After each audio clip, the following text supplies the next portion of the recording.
I'm 34 years old, and one of my companies, my media company, Lingua Marina, at the last fundraise was valued at $34 million. And I also have another company. And I didn't have rich parents. I am actually an immigrant from Russia in the US. And I came here with nothing, just with my business or my startup idea. There was a lottery that I won. I think I look good, honestly. Let's agree on that. I look okay.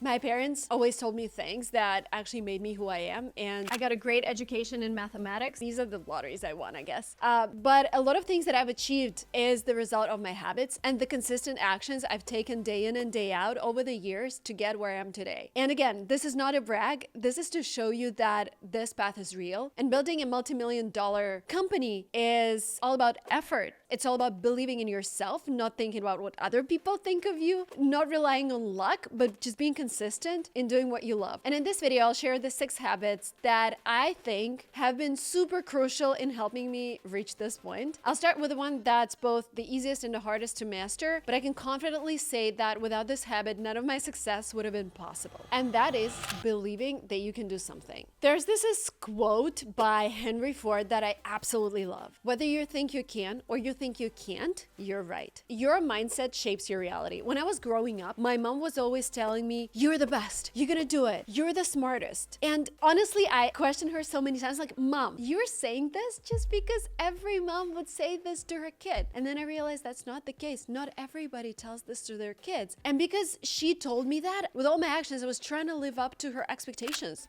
And she was like, you're gonna be the best at school. And when I came to school, I'm like, I have to be the best because my mom told me I have to be the best. And of course, there are like some disadvantages to this upbringing because I'm constantly working. I don't know how to rest. I feel guilty when I rest, and I can talk about this with my therapist. But also when I bring this topic up with the therapist, they also point out that this is what made me. Another phrase that I like to say to myself is, Marina, if not you, then who? Like, I'm trying to fight the school lunch system in the US. I feel like it's been around for tens of years and nobody did anything. Like, okay, then it's up for me because I don't want my kids to be sick in a couple of years, right? I'm not sure I'm gonna be able to drive change, but I just feel that this is the right thing to do. When I started social media, I was like, okay, there were videos about GMAT and TOEFL, but I was like, Marina, your experience is unique. Share it. And again, this comes from my upbringing, but if you didn't have a mom like I did, and I do, I just want you to be that person. I can be that person. I can tell you that you're unique and you need to go out and share your values with the world and make it a better place. Because if not you,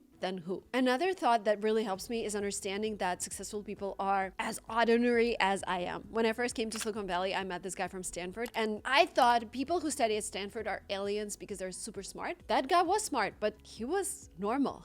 So you need to create that confidence inside you that you are worth achieving things. And that confidence creates a positive feedback loop. Small wins build momentum and they lead to even bigger wins. If you believe something is possible, you'll find a way to make it. You just have to be determined. Like, it sounds very cliche, but it is what it is. And what I want you to understand is that self-belief isn't something you're born with. It's something you build. Start by setting small, achievable goals and proving to yourself that you can follow through. And here's another crucial tip. Surround yourself with a positive environment. I stopped reading social media comments because yes, people are mocking me being in Silicon Valley and not being able to build $1 billion company. They're mocking me for my English. They're mocking me for my accent. They're mocking me for my mistakes. You know, I stopped reading the comments. I have a team to sort this out. I am trying to do my best. Yes, I make mistakes, but I cannot let myself hear those comments and read those. I need to surround myself with an encouraging and positive environment. Those could be mentors. You can just watch. You can just read inspiring books. Read a book by Britney Spears, The Woman in Me. Oh my God. Like, all the things she went through, and she still had this power inside to continue singing and dancing. And maybe wrapping up this tip, I encourage everyone to visit America at least once to experience the energy and opportunities and incredible achievements that can truly inspire you to aim higher and live your best life. Definitely a trip to the US in 2013. That was my first time when I came to the US. I was like, oh my God, this is this whole new world that I want to explore. And there was nothing that could stop me from that. That said, I know that for many people around the world, getting a US visa can be a major challenge and requires careful preparation. That's where today's sponsor, Argo Visa comes in. Argo Visa offers personalized one-on-one consultations with former US officers. These experts know exactly how to help you craft your story, present yourself confidently, and avoid common mistakes that could hold you back. If English isn't your first language, they'll guide you through the process, ensuring your intentions are communicated clearly and effectively. What makes Argo Visa unique is their insider knowledge of the US visa process. They've been on the other side of the desk and know exactly what consular offices are looking for. They've already helped thousands of applicants successfully secure their visas. Whether you're applying for a tourist, student, or work visa, Argo Visa is here to help you maximize your chances of success. I've included a link in the description below. Visit argovisa.com and book a consultation with a former visa officer today to maximize your chances. Because as I said, visiting the US is probably one of the most inspiring things anyone can do in their life. Just seeing New York is like such a life-changing experience. Anyways, on to my second tip, consistency. The winners are those who do not give up. I've been doing YouTube since 2014, since December. When I had my first baby, I didn't miss a week of uploads. And I already had 3 channels by then. When my second baby was born, I did not miss a single week of uploads. I started missing some weeks last year because my kids are growing up and they need more and more of my attention and my energy, and I just can't honestly sustain so many things because I also have businesses. But I know that if I want to be successful, I need to be consistent. Not just consistent in posting, I need to be constantly experimenting. I need to be consistent in hiring the best people. I need to be consistent and constantly learning what's going on in the market. If you look at any celebrity these days, go back 10 years, 20 years, they were working on the same thing. Jake Paul and Logan Paul were creating videos on Vine. Britney Spears started singing when she was 4 or 5. Like, it's a lot of work. It's not an overnight success. So for me, it doesn't matter if I'm sad or happy. Yesterday, I had the lowest energy in the last 6 months, but I sat down and created a video, and that actually helped me feel more energy because this is something I like to do. And when people ask me about social media, I'm like, you have to be consistent. If you're like, oh, today I'm feeling tired, tomorrow is a busy day, you're not going to be successful with this approach. And this habit of consistency isn't just something I apply to YouTube alone. It's how I approach every goal that I set for myself. When I commit to something, I take steps in that direction every single day. No excuses. There is no, I don't feel like it, or it's not the right time. If I consistently get the feeling I don't feel right about this thing, then I stop doing it. But if I told myself, Marina, you have to be a fashion icon, and I told that to myself in 2022. I'm not a fashion icon and I'm far away from that, but I'm working on my style. I'm working on everything. It's a process. And what I don't like to do is saying to myself like, okay, Marina, I want you to visit the Met Gala. And when I say this, I do not create a deadline because I know it's a process. Again, maybe I never visit Met Gala, but I'm definitely enjoying the journey of experimenting with my style, experimenting with creative people and doing photo shoots, etc. And I've said this so many times on this channel, success doesn't go to the brightest or the most talented. It goes to the person who keeps hitting the same point over and over again without giving up. Consistency isn't glamorous, but it's the key to turning dreams into reality. Keep showing up and the results will follow. And the persistence is something that my investors mentioned when they decided to invest 1.7 million into me as a content creator. Remember that I told you that my media company is valued at $34 million? That's based on that investment round. And they saw that I'm consistent with my channels, that I go beyond just creating content. I try to start businesses, I try to experiment, and this is what they liked. So if you're willing to build a career, you have to be consistent. Anyways, let's move on to the next point. I've come to understand that my superpower is generating new ideas and being in front of the camera. Anything outside that, editing, scheduling, logistics, operations, I delegate it as quickly as possible. Because remember, when I feel that some activity drains me and I never enjoy it, or maybe I enjoy it only 20% of the time, I just get rid of it. But some activities you just can't get rid of. You need to do your taxes, you need to do your finance, you need to keep your stats up because if you have the numbers, you can control things. And delegating is how I ensure I stay focused on what I do the best. Where I have this to-do list. After the to-do list, I have a phrase. Are you doing something that brings in the highest ROI? Because sometimes I have things on my to-do list that could have been done by somebody else, an assistant. I could have been doing videos instead of that. So I'm always tracking the ROI, always measuring how I feel inside. And if I don't like something, I just delegate it. And again, it didn't come to me like that.